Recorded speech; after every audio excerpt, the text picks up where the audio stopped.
Okay, this is our last talk for the day. I know it's been a long one with a lot of content, and I'm really excited to give this next talk with Father Carter Griffin, who's the rector here at the John Paul II Seminary. And this talk is going to be exploring the nature of the relationship between someone who accompanies and one who is accompanied, or a spiritual directee relationship, particularly as it relates to, at a very practical pastoral level, how do you maintain kind of a healthy relationship throughout that as you walk someone through maybe sensitive ground or growth and vulnerability and things like that. So this was a talk that we found to be very helpful last year. A lot of questions come up with regard to practical application. And so we're going to take some time from our separate perspectives to kind of explore that a little bit more. So please feel free to ask questions throughout, and then of course we'll have time for Q&A at the end before we close up at 4:30. The first thing we wanted to talk about is just to put this in the context of the call that we have in the Ministry of Spiritual Direction to spiritual fatherhood and spiritual motherhood. Father, did you want to share a little bit about Sure, yeah. This is something that's obviously very close to my heart, and a lot of what I do in formation work for the last 10 years. It's part actually of something that I've also studied. I did a dissertation on spiritual fatherhood, especially as it relates to celibacy. But the aspect of fatherhood itself, and basically almost all of it applies to motherhood as well. And there are obviously differences between mothers and fathers naturally, as well as mothers and fathers spiritually. Mother Teresa was a great spiritual mother. Pope John Paul II was a great spiritual father. They weren't identical. They both gave life in beautiful and different ways. But they're very similar. The two ways of giving life. And essentially the way I would describe it, sort of the elevator conversation, because it can seem a little bit weird, like, does that just mean that you are kind of a mentor, a spiritual mentor? And certainly that's part of it. But it goes further than that. The human beings, when they give life biologically, together cooperate with God, right? That God, we call human, we don't call it human reproduction. We shouldn't. We call it human procreation, right? For a good reason. Right, that human beings that something happens in that moment when new life is generated, which is totally beyond the ability of those two parents. That God has to enter in with an act of his sovereign and divine will to create an immortal soul. And that's something that is totally, the effect cannot exceed the cause. Well, in this case, it does dramatically, infinitely, because an immortal soul is brought into the world, who is destined to live forever. Okay, so that's kind of the biological, and then what happens is that child is born. And the child has to be, of course, raised naturally, and all the virtues and education and healthcare and all the rest of it that so many of you know so much better than I do. But there's a difference for Christian parents, and that is for those who have an understanding of a kind of supernatural life, of a life of grace. And that is that their job doesn't end with kind of making sure that their children are well fed and taken care of and have a roof over their head. Or even that they grow up to become virtuous citizens, they grow up to become productive members of the community. All those things are good. But their job really ends when they help their children go to heaven, essentially, and become citizens of the kingdom of God, become brothers and sisters of theirs in the order of grace. And that means that the parents have a role to play in giving spiritual life to their children, right? In their prayer, their sacrifice, their setting an example, teaching them the faith, bringing them to the sacraments. All of that are ways that they cooperate, just like they were when they were generating that child to begin with. They're cooperating with God. They're, in a sense, procreating spiritually, supernaturally, right? And again, it's totally beyond, the effect totally exceeds the cause. I can't make anyone into a saint. I can't even make myself into a saint, right? God has to help each of us do that.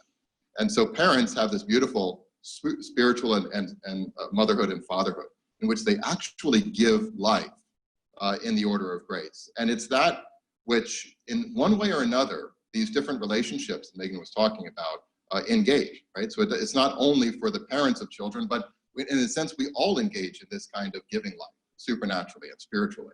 And so I think that's kind of maybe the sort of the framework from which we begin, but there is a really important caveat, which I think also you want to mention. Absolutely. And so it's important to recognize that when we're walking with someone, we are called to a genuine fatherhood and motherhood, but it's always an analogy.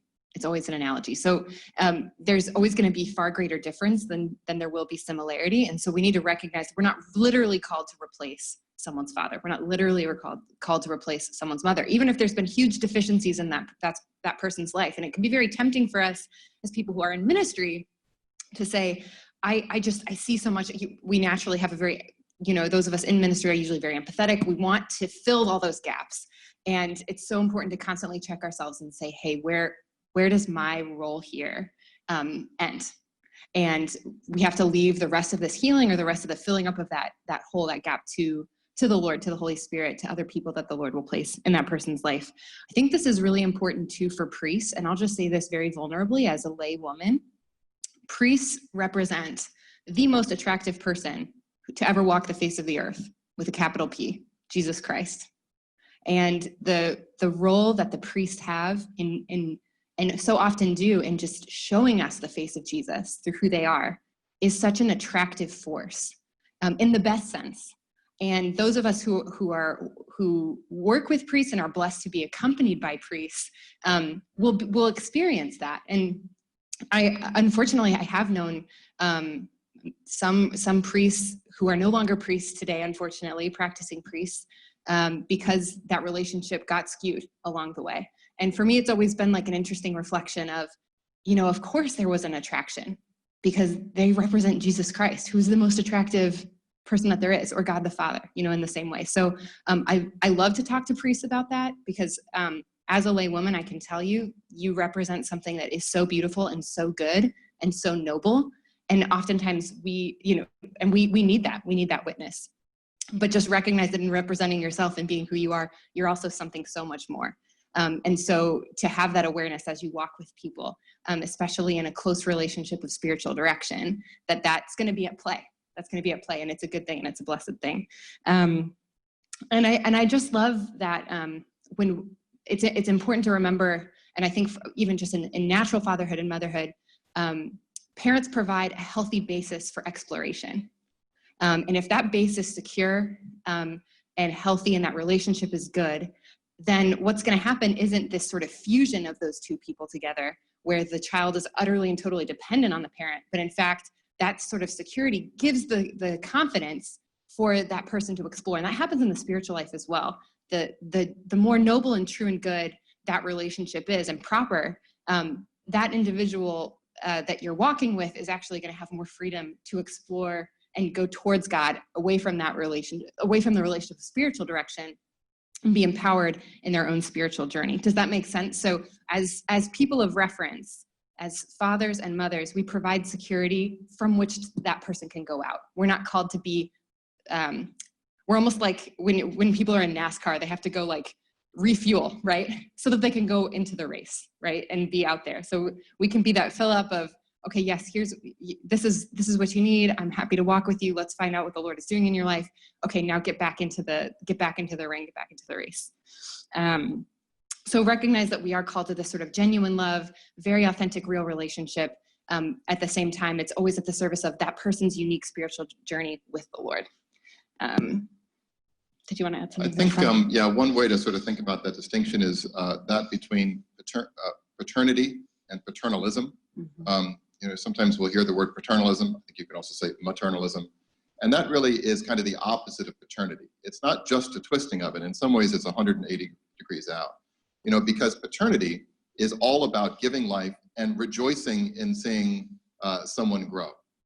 And not only rejoicing, but actually sort of seeing that as the measure with which you can measure your own paternity, as to whether one's, say a natural father, whether the children are growing and becoming responsible adults and so forth. Same with motherhood.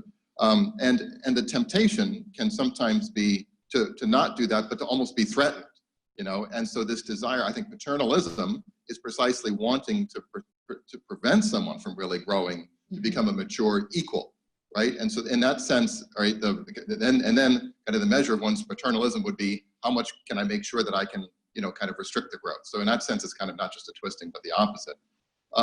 And so, I think just kind of being aware of that. And, I was talking to someone just a couple of days ago who's a grandfather now. And he said that he was at this is before COVID, he was at a Thanksgiving dinner, and the whole family was there, all this huge family. And he said, 10 years ago, I used to kind of rule the roost. I would be there and kind of, I'd tell the jokes and everybody would laugh. I'd tell the stories and everybody listened. He says, I was basically ignored, they were all doing their thing in these little groups. And he says, at first I was like a little bit jealous, like, sort of what's going on here? What? And then he realized, no, this is actually what I was supposed to do, is to create this environment where everyone can kind of be themselves and rejoice in being themselves and not have to kind of measure themselves, against sort of a standard that you've set for them and by which you kind of, prevented them from growing. So anyway. I love that example. And I think it ties in really well with this point that I read in a book on discernment by Father Thomas Green called Weeds Among the Wheat. And he sort of describes that sort of father that you're describing at this Thanksgiving meal as sort of an image of God the Father, that God the Father isn't a paternalistic father. He's the father of adult children. And so he wants to form us to be men and women capable of exercising our freedom in a full and healthy way, and to always continue to have a loving relationship with his children, but as adults. And he talks about this in the book I just mentioned. God is not a watchmaker who leaves his creation to itself.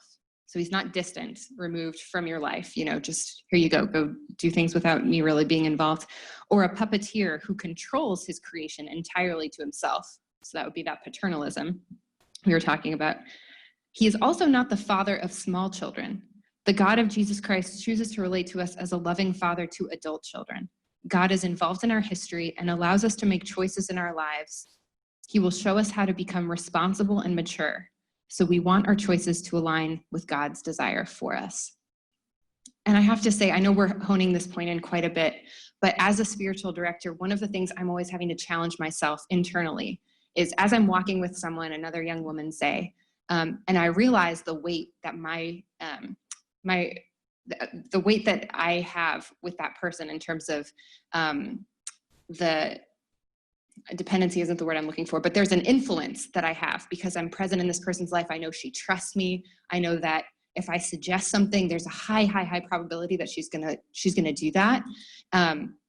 It's always a balance for me to check myself and say, I want to be this loving image of God who wants to enable and encourage us to live in freedom, and to take a step back and actually challenge her to do the discernment, separate from just doing it to please me, for example. So I just think that's really important as we're working with people in any setting of ministry, really, is to watch to make sure that the relationship that that I have with the people that I'm serving is not one that's constantly being lived out in sort of reflection on my opinion, my approval, things like that.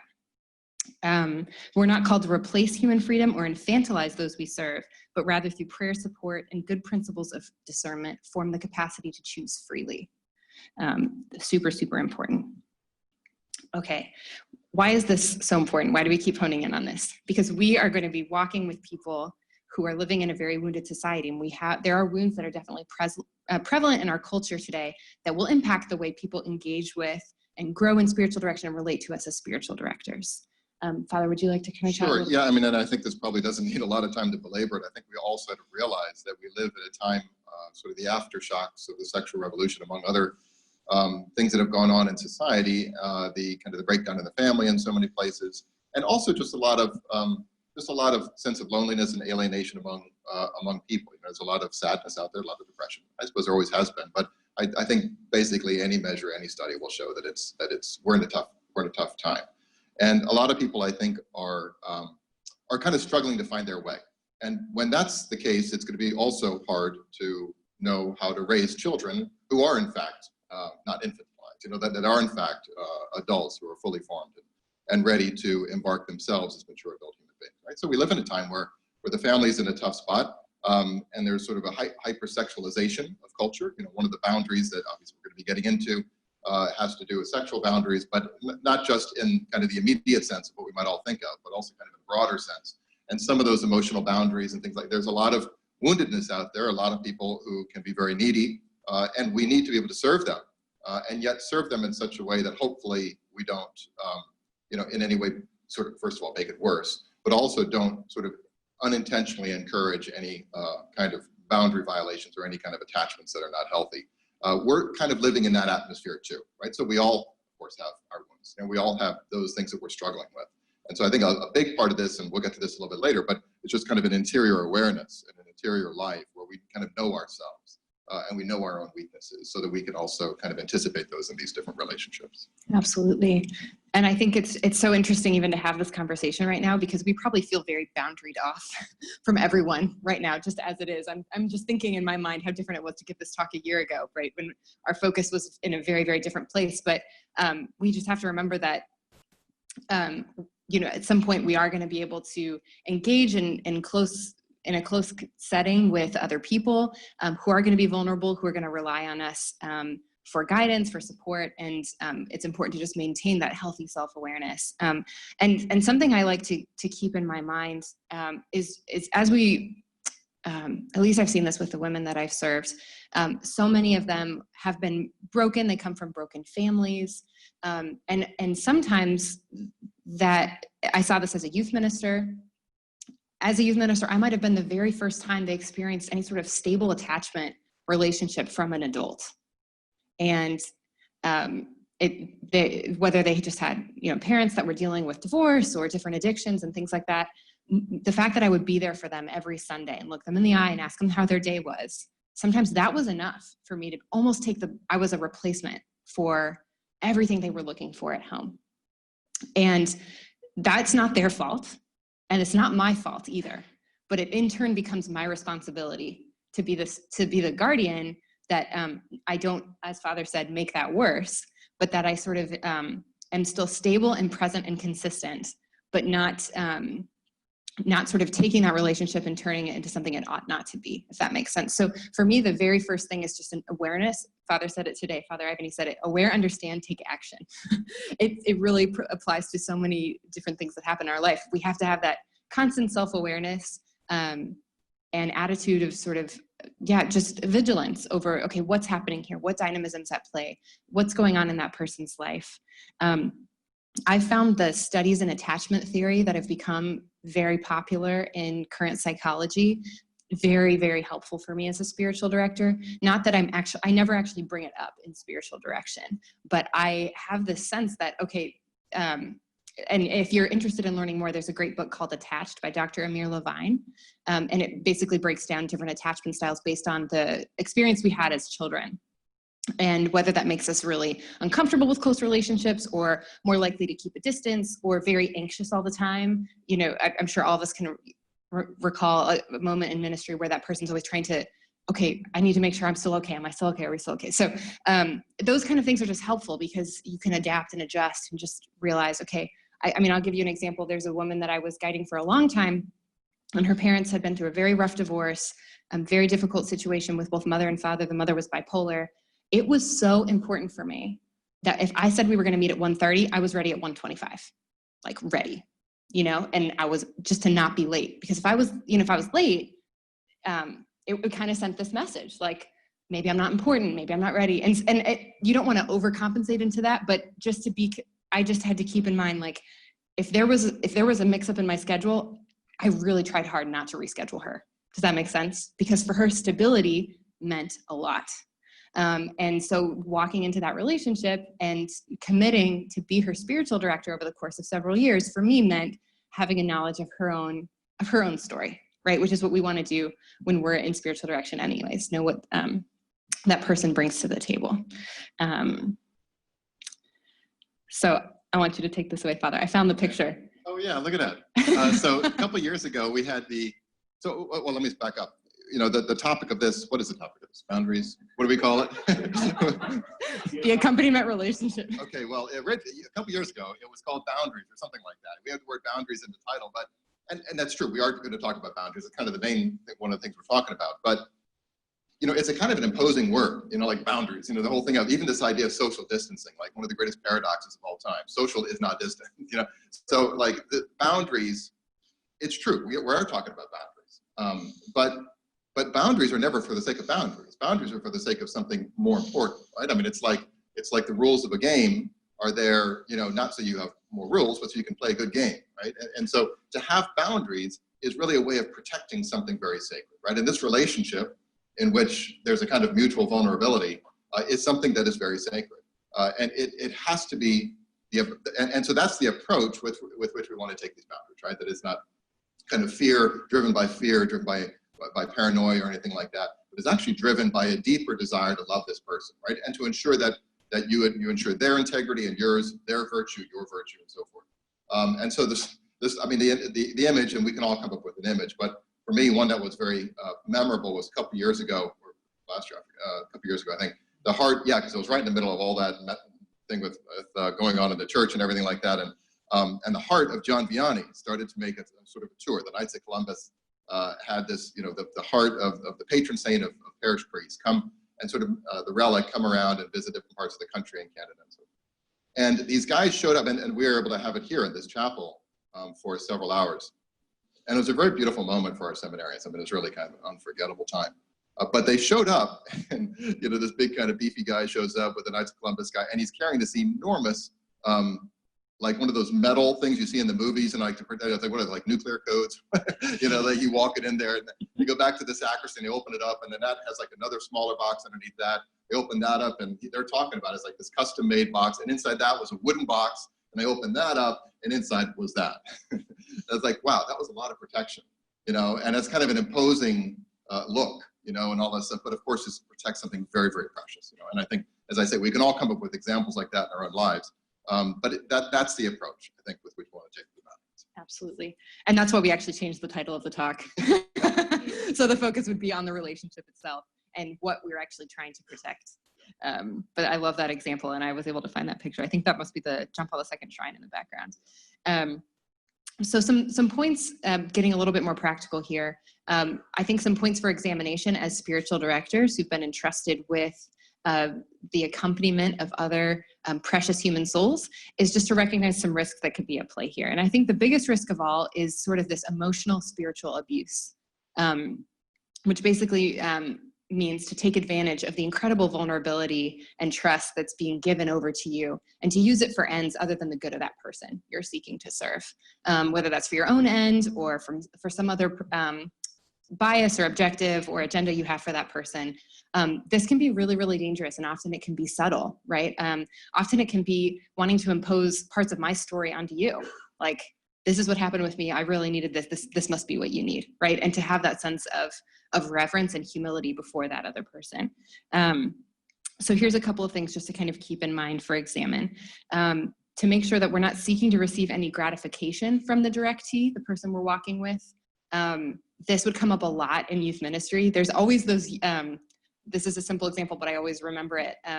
When I was a youth minister, we had 600 teens in our program in Houston.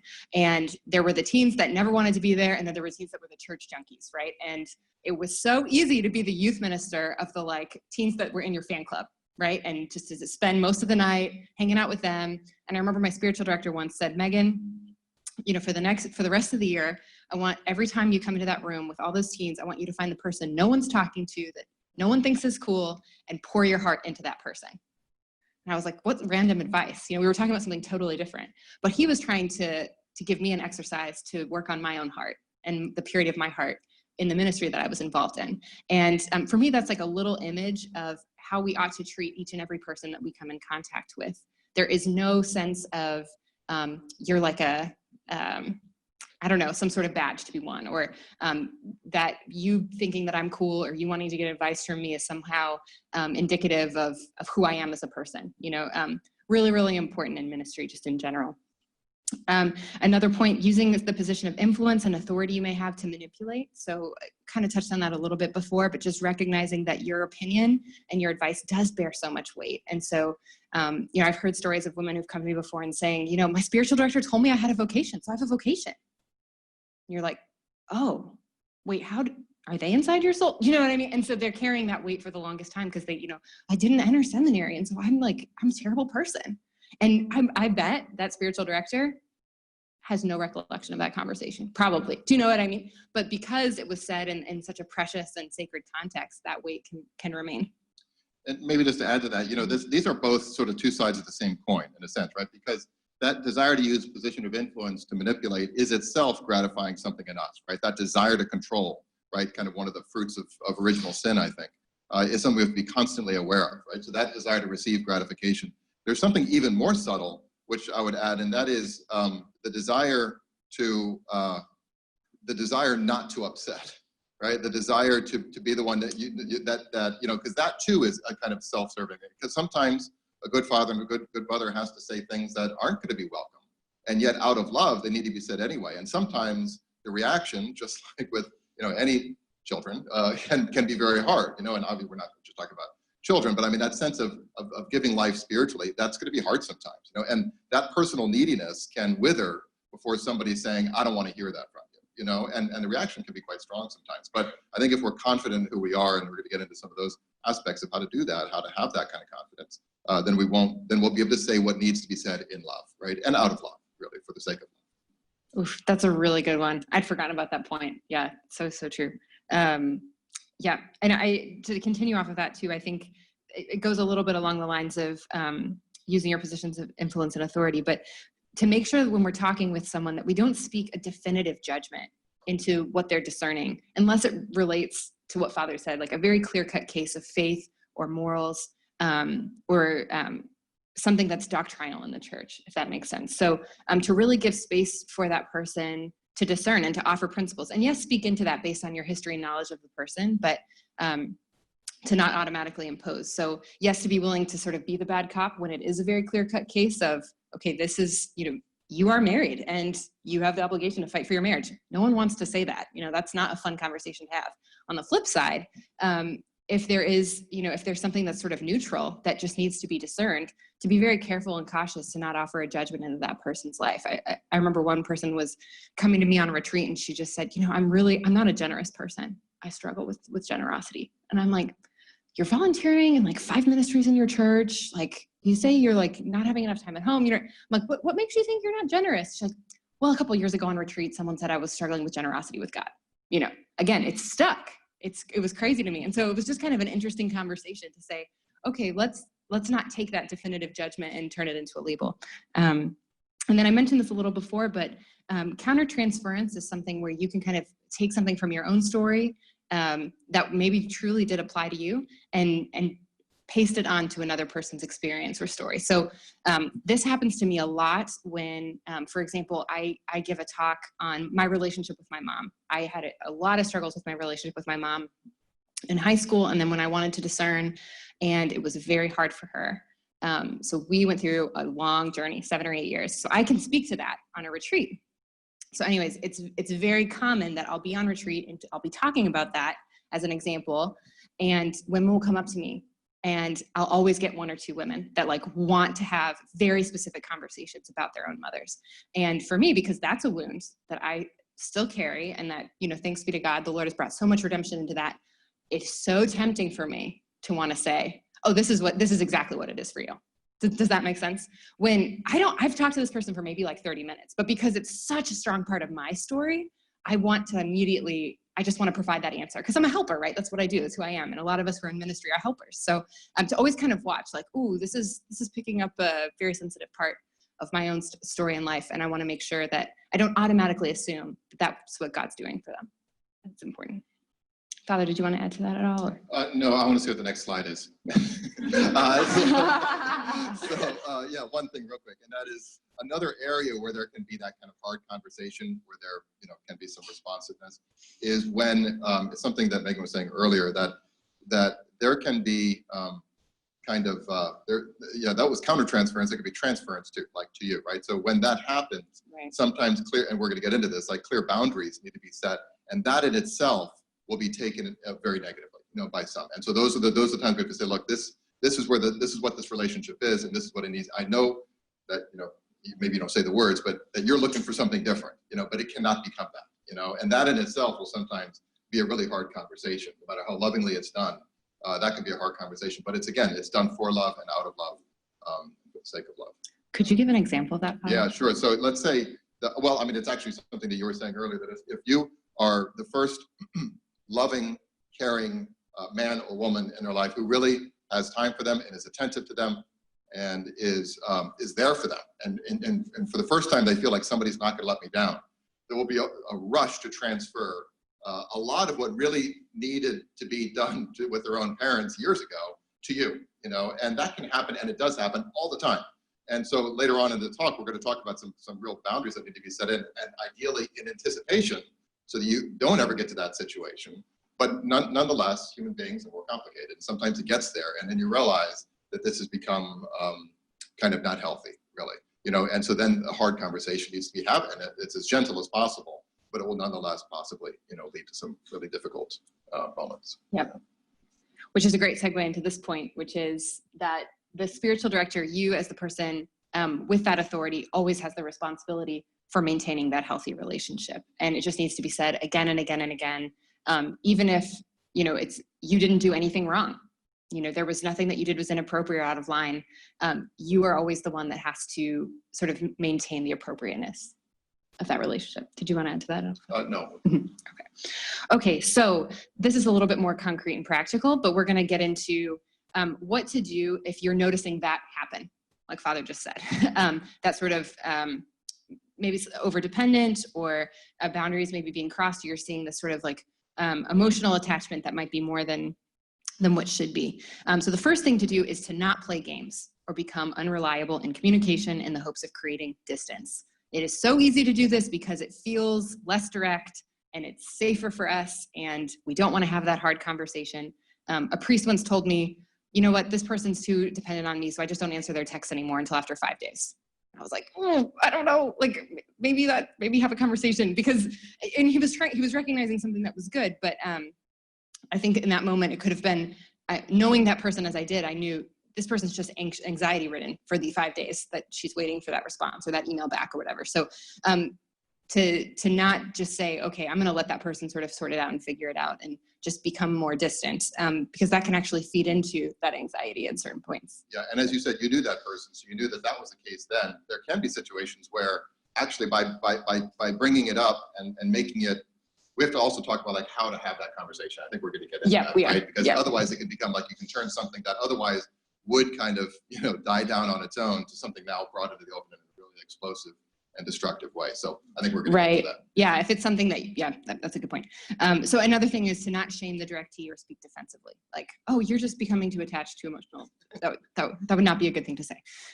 Okay, so form good habits and expectations from the beginning. If you're in a relationship of formal mentoring, we had some great conversations with our campus ministers last year, and with some priests and deacons in the room. Form those good habits and expectations from the very beginning. So when I first decide to meet with someone in a habitual way, I can say, hey, I'm available to meet once a month. We can meet at this place, coffee shop, my parish office, whatever that might be. And I'm able to provide an hour. If you have something that you need addressed in between, I'm happy to respond to email in between those times. Does that sound good to you? Oh, great. Yeah, that's perfect. That's exactly what I had in mind. But then you both have that same sense of expectation that if I need something, if you don't feel comfortable being that person just to text response, I think email is really great. So let's say that person, I don't know, they had a holy hour in between the time you met and really want to just write those things down. I think it's great to send it via email, but to just whatever it is, to set the expectation clearly from the beginning. Did you want to add to that, Father? Okay. Sometimes when you're sort of noticing that maybe that person's projecting a bit more of a dependence onto you, it's really helpful to indirectly respond by reminding them of the bigger picture of spiritual direction.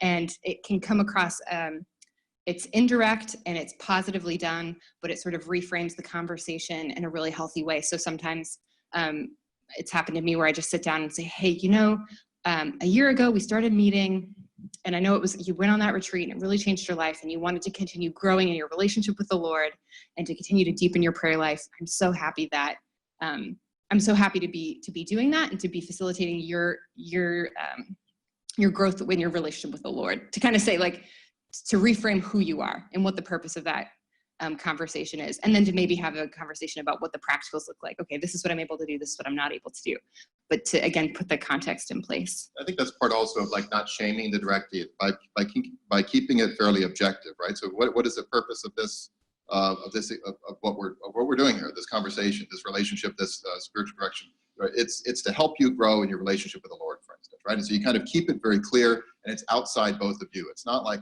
I feel like we're getting a little bit too close together, like that sort of thing is generally not going to work out, and it might send all the wrong signals and everything like that.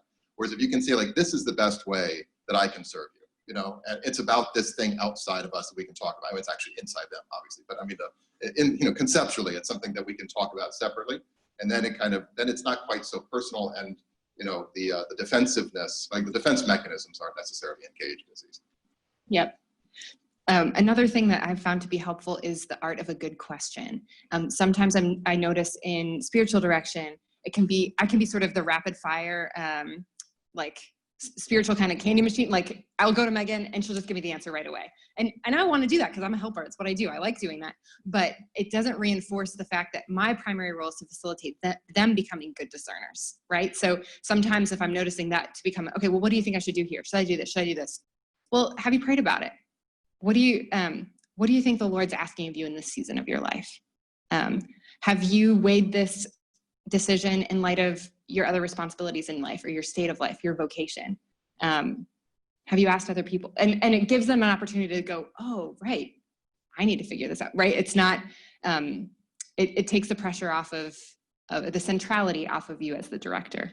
And this, I think, goes back as well to that whole question of like, are we trying to raise, if you want to use the analogy of parenthood and motherhood again, are we trying to raise children who remain children, or are we trying to raise responsible adults, right? It's trying to activate the spiritual freedom of the children of God, really, is what part of our purpose is. And when we do that, that's kind of where the sort of the pit stop you were talking about earlier, rather than like the spiritual guru. You know, you're not the one on the Himalayas, like cross-legged, you know, ready to, or the Oracle of Delphi, you know, casting. That's not our job, right?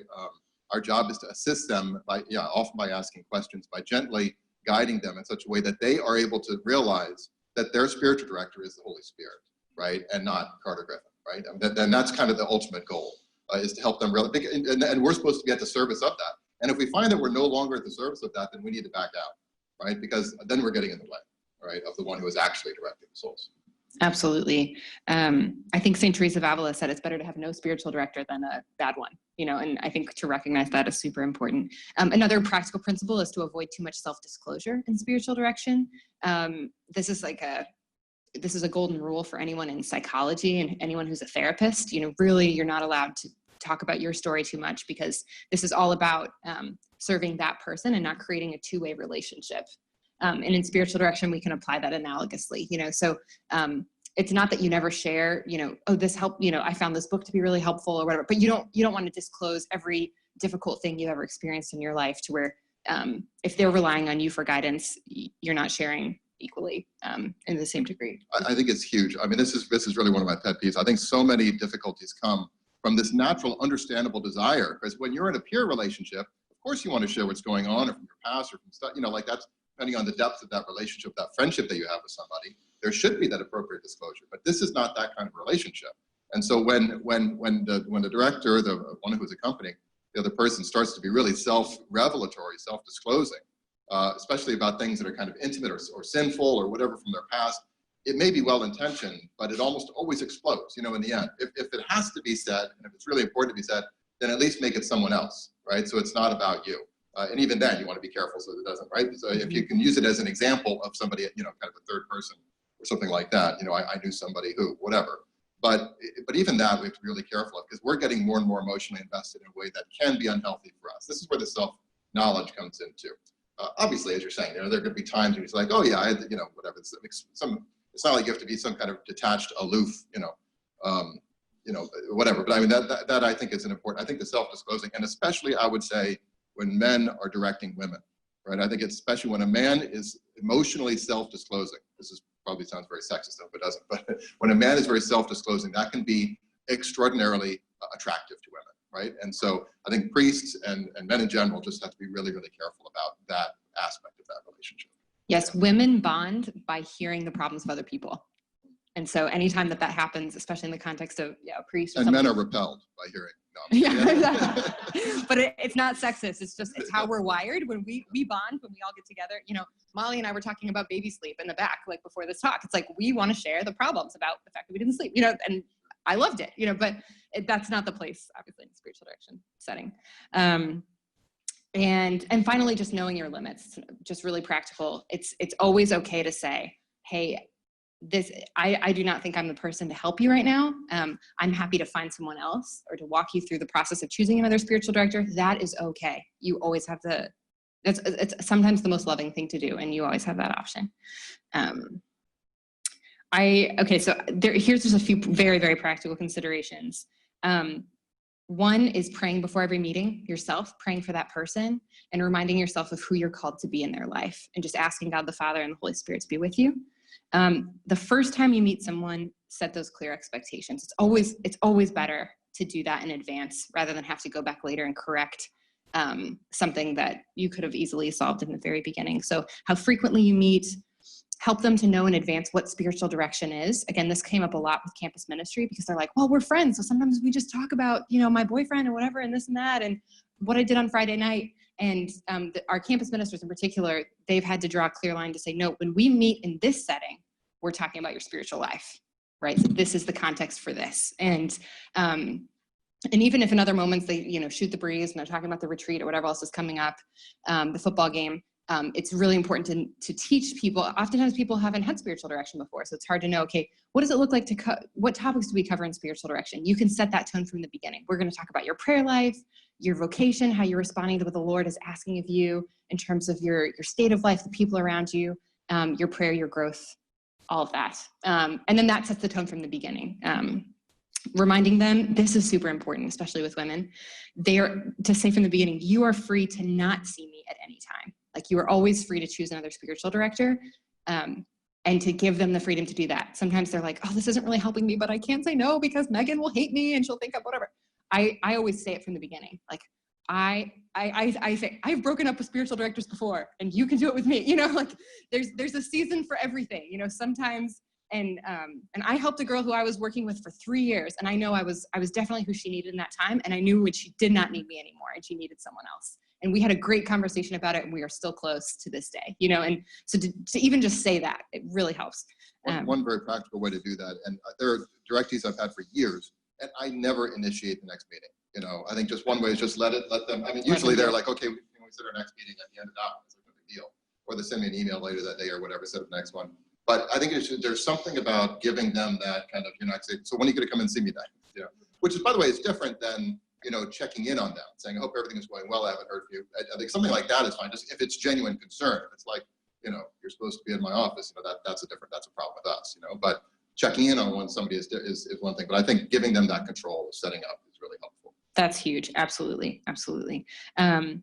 Another point is to try as much as possible not to have dual roles with that person. So again, this comes up in campus ministry where you don't want to be that person's head of ministry and the person they're talking one-on-one with about their problems and their, help in the spiritual life and things that are really sensitive that they're working through, because it can create a conflict of interest on both sides. As a spiritual director, you can say, oh shoot, I know that if I call this person out on this, it's going to crush them because I'm the person they, share this very, very deep and sensitive part of their soul, like their spiritual life.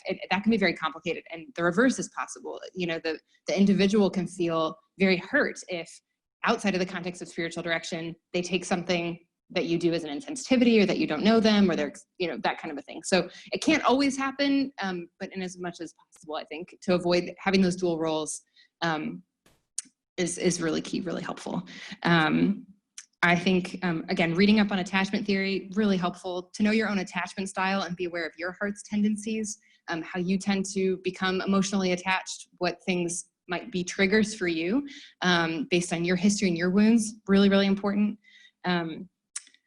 And I just want to give a little shout out. I know we need to have time for Q&A, but I found that particularly for women, that emotional formation and helping women understand and process their emotions is so key to forming healthy boundaries in spiritual direction, especially if that woman is seeing a priest in spiritual direction, or even me. Edith Stein says that emotions are the center of a woman's soul. So if emotional formation is happening, we have to we know that there's such a higher likelihood that all their relationships are just going to be healthier. And so the goal here is integration. And as part of that, I really like to include the capacity for self-reflection and frequent contact with the truth. Because as women, our emotional life is so central. So we can be up and down and up and down. And our relationships are kind of those touch points that we use to sort of, sometimes we can use emotions to regulate, we can use relationships to regulate our emotions. And that happens really naturally with friends, it happens really naturally with our family members, but that's not always the purpose of spiritual direction, is just to be that knee-jerk reaction. I need my spiritual director because I'm having a tough day or whatever's happening. So when I'm working with women, I always try to ensure that they're doing some sort of self-reflection, either through journaling or the examen prayer, that they have some sort of habit of silence at some point in their day, interior and exterior silence, turn off the phone, social media, time alone with themselves, the capacity to put names to feelings, to really call things out, say what they are, that they have good friendships with other women, really healthy, solid friendships with women that build them up, provide them those healthy sounding boards. And finally, and this came as a surprise for me, but Edith Stein really emphasizes this point over and over again. She's like, women need to read things that are from divine truth. They need contact with the truth all the time. She always talks about spiritual reading. And for her, it was, she just saw that women, because our emotional capacity is so intense and so strong, if we can merge that with the truth, it just provides this integration and this calming influence so that our strong emotions can be directed intentionally towards the good, towards what is true, towards what is beautiful. And so reading what we're feeding, what we're allowing to fuel our minds really helps and oftentimes directs how we feel. Like what comes into the mind often regulates what we feel. And so I say that at the end just because sometimes with women, offense is the best form of defense. And if we're forming emotionally healthy women, their relationships are just going to flourish, and just the likelihood of that dependency happening becomes less and less, I think. I don't know if you have something analogous. Well, and honestly, I would say that, although it looks a little bit different, it looks different among women and among men and between men and women, all of those are also important for men. That emotional maturity, that emotional self-awareness is something that we all have to have. How we get there sometimes looks a little bit different, but I think these are just great points. Yeah, really good to be able to have a healthy integration of our lives. I'm going to talk about that in another talk, so I'm going to skip that.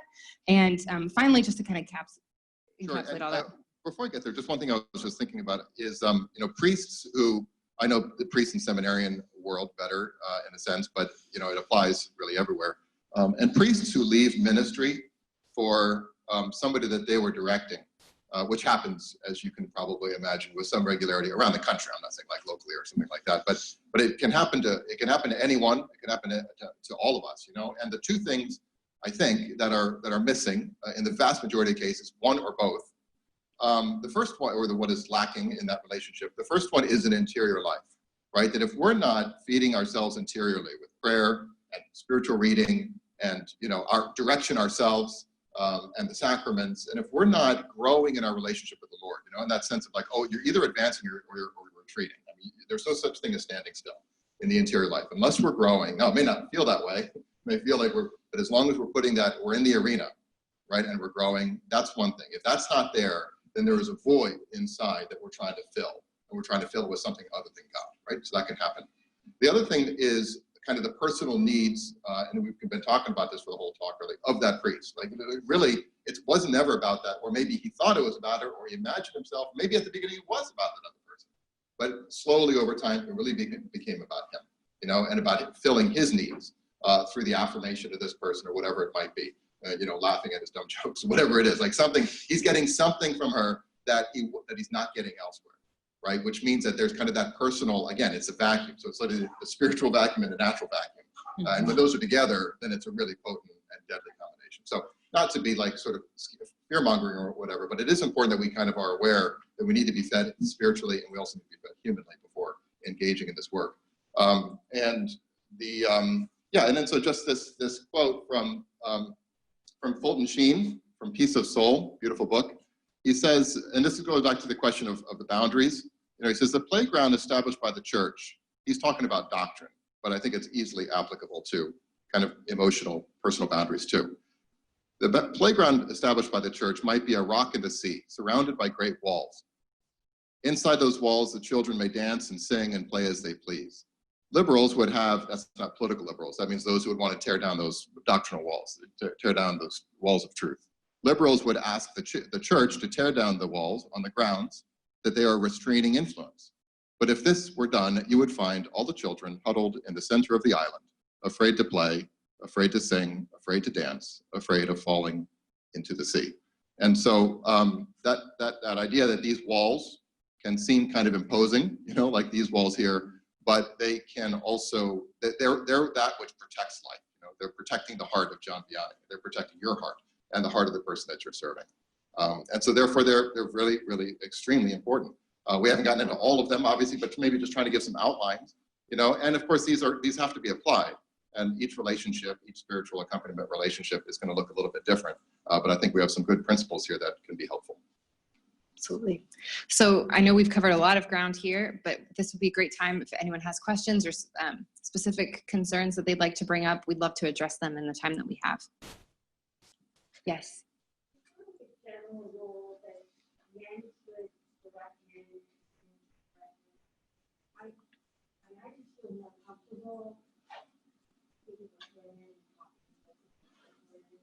Mm-hmm.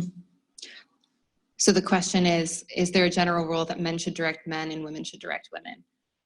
No, there's not that rule. And in fact, I would say the majority of spiritual directors in the world are priests, right? Is that fair to say, Susan? And so sometimes women who are more comfortable talking to a woman have a hard time finding a woman spiritual director. In fact, it could be really challenging. Father, what would you say about that as far as women directing men? I don't never hear. There's this continuum between like hardcore spiritual direction and like spiritual companionship and accompaniment of a kind of the broadest sense, right? So you're looking at this continuum here, and I would say that if like real so like the direction, especially let's say one is discerning vocation or something like that, where you're actually kind of being directed in a little bit more of a formal, objective way, then that might look different than somebody who I really need somebody who is a faithful disciple, and I really don't know what I'm doing, and this person can kind of just walk with me as I draw closer to the Lord in prayer and start to take my faith more seriously. I think oftentimes people will have like different needs along that continuum.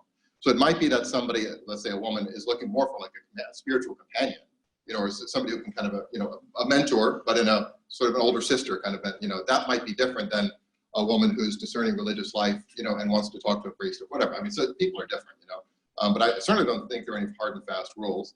On the other side, and again, speaking a little bit about priests, I think priests need a little bit of time to be seasoned before beginning spiritual direction, right? I think sometimes guys, especially today when they're being asked to be pastors really soon and things like that, I mean, just have to be he himself needs to be aware and also talking to his own spiritual director, and making sure that the time is right. And realizing that as a young priest, it's very likely that he should be saying young women, for spiritual direction or whatever. In fact, I would say that's almost never a good thing.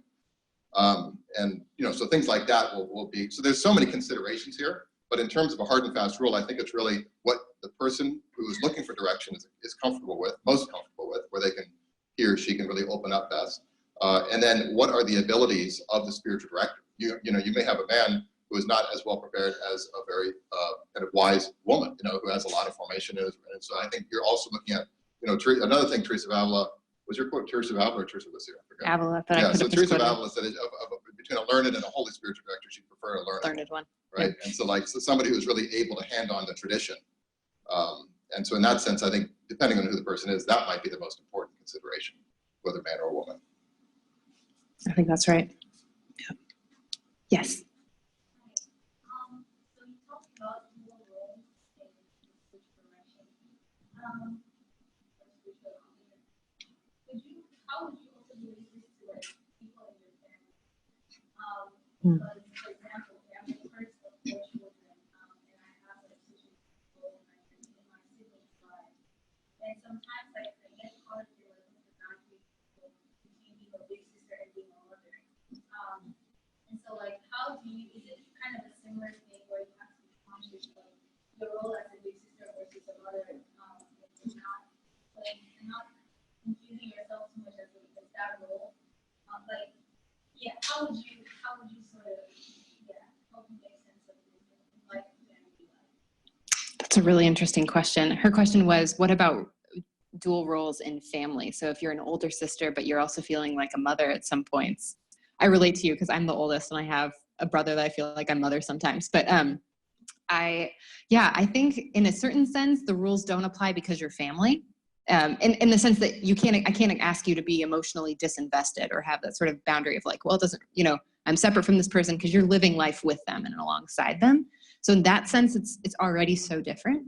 But then at the same time, I think it's just an interesting question to figure out, okay, what is your role in as a sister in a family? I don't know if Well, and actually, I think that's a great point. A lot of these rules don't apply, and for that very reason, it's going to be very unlikely you're going to have the kind of relationship that objectivity that is needed really with a spiritual mentor or a spiritual director, right? So that doesn't mean that there isn't a spiritual relationship. There's a very deep spiritual relationship there in your love for each other, in your prayer, your sacrifice for each other, as a sister, as a mother figure, giving good doctrine, bringing them to the sacrament, all those things that we were talking about that is really part of spiritual motherhood, certainly is a very important, crucially important part of giving spiritual life.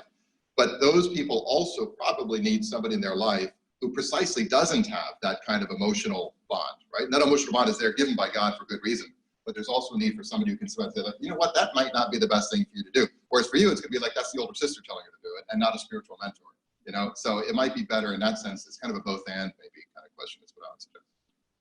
I think that's great. Yes.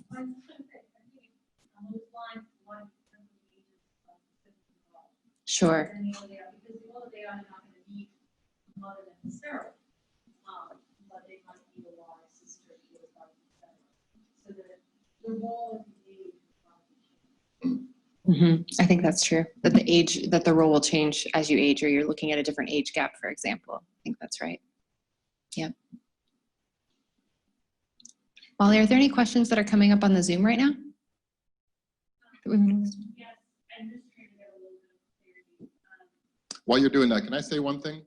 At the beginning, we were talking about we want to make sure that we're sort of, in a sense, raising adults, if we use that analogy, rather than keeping people as children. I think a good question might be, but Jesus said we're supposed to be like children, right? And so in what sense are any of us sort of adults, right? And even sometimes the quotes, which I think have a lot of wisdom to them, they can be taken in the wrong way. Like the idea is for us to become kind of peers of God, like we're kind of, whereas I don't think that's the right sort of binary. I think the right binary is you can either be childlike or childish. Right? And Jesus is saying you should be childlike, not childish. Childish is precisely somebody who thinks they can control stuff that they can't control, who thinks they know more than they know, who thinks they're wiser than they are, right? Where the childlike realizes that, no, I realize in humility that, God is everything and I am nothing, nada, draw to the cross. Just like, so that sense of utter openness and docility to God, that transparency, that humility of a child is what Jesus is calling us to, which is in fact spiritual maturity, right? That is spiritual, in a sense, adulthood, to use that comparison. So yeah, I thought about that as we were talking about it. Right. That could be sort of confusing. Oh, that's true. Yeah, right. And sort of I think St. Therese is such a helpful example there too, because she's so mature spiritually, but her wisdom is of being completely and totally dependent on God like a child, but it's not infantilism. So I think that's super important. Yes. If you're not going to be a spiritual director as an official type of a job, but adapting these principles as an account, having that yet, but accompanying people in long-term, short-term types of ways. I can see how you can adapt all of this, and trying to make yourself better at accompanying people in a parish, for instance. Whether you are a catechist or in ministry, let's say, like the women's ministry, reality, or whatever. But you take these principles and adapt them so that you can help people in their personal spiritual growth. And I think about how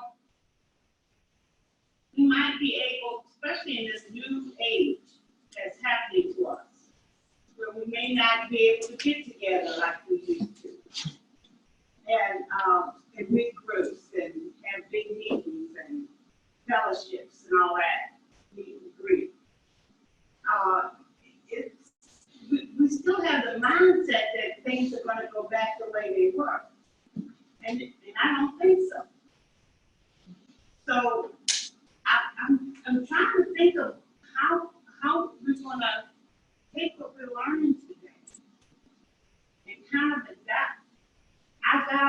misinformation.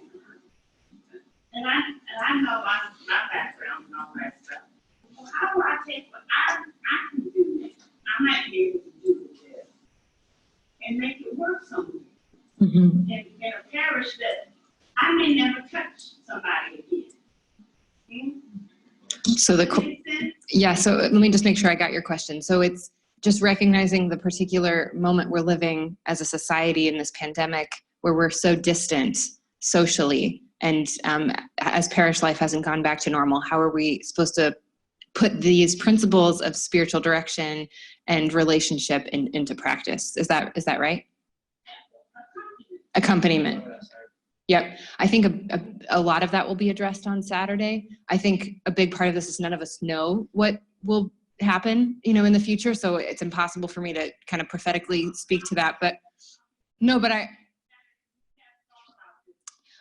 yes, with the recognition that, of course, we don't have definitive answers. What I know does remain is the nature of the human person, which is constitutively relational. So we never are going to lose our need fundamentally to enter into relationship with others and to require, the Lord gave that to us, when he gave us the family, and he gave us the natures that he gave us. So I think it's going to be our task to think creatively in the interim and to hope that, there will be an opportunity to put these things into practice. Maybe in the short term, it'll look a little different, but did you want to add? And I think also, as you said, human creativity, the human being will find a way, that we are going to find a way to be connected again.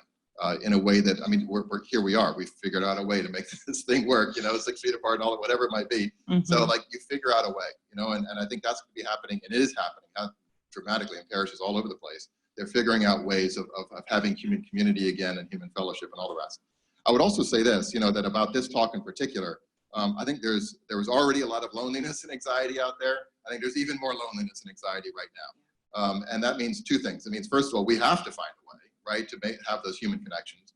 But also it means that, we might be a little bit more vulnerable than we were before too, right? The neediness might be higher than it was. So the need for boundaries hasn't gone away just because we're not able to, we're not able to hug somebody or something like that, right? So just realizing in ourselves, wow, this has been hard, and that's part of where that, kind of that emotional grounding and that intellectual, that spiritual grounding that we're talking about, is so necessary, that we not have these voids that we're trying to fill in an unhealthy way with other people. So I do think that these principles apply even in kind of the age of COVID. Yep. And with that, I think we'll conclude for today. The really good questions. Thank you all. And we will gather here again tomorrow. If you could be here between, Jonathan, correct me if I'm wrong, 8:30. We're starting at 9:30, and so at least by 9 and 10, so we can get everyone temperature degree, and get a cup of coffee and be in place. Thank you so much. And yes, so the notes from this will be in the drive. Yes, absolutely. Thank you all, and thank you for our Zoom people as well.